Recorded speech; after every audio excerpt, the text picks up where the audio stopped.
આદિત્યાણા ખાતે ગેરકાયદેસર પેટ્રોલિયમ પ્રવાહીનો મોટો જથ્થો ઝડપાયો। 23 લાખથી વધુના મુદ્દામાલ સાથે 6 આરોપી ઝડપાયા। આદિત્યાણા વિસ્તારમાં હાથી સિમેન્ટ ફેક્ટરી સામે આવેલ રાધે રાધે એન્ટરપ્રાઇઝના ધંધાના સ્થળે પોલીસે મોટી કાર્યવાહી કરી ગેરકાયદેસર સંગ્રહ કરેલ શંકાસ્પદ જ્વલનશીલ પેટ્રોલિયમ પ્રવાહીનો વિશાળ જથ્થો ઝડપી લીધો છે।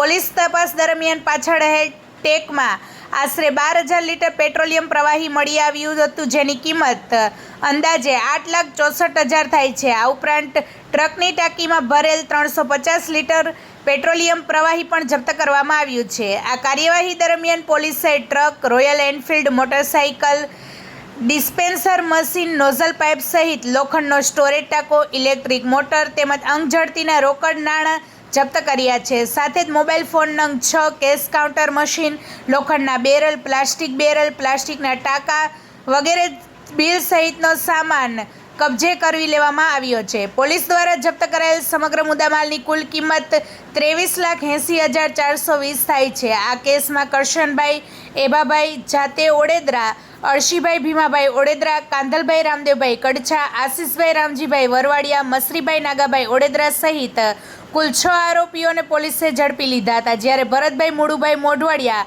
વોન્ટેડ જાહેર કરવામાં આવ્યા છે। પોલીસે ગેરકાયદેસર રીતે પેટ્રોલિયમ પ્રવાહી સંગ્રહ અને વિતરણ બાબતે ગંભીર ગુનો નોંધી કાયદેસરની કાર્યવાહી શરૂ કરી છે। આ મામલે વધુ તપાસ ચાલી રહી છે કે આ પ્રવાહી ક્યાંથી લાવવામાં આવતું હતું અને ક્યાં વિતરણ કરવામાં આવતું હતું।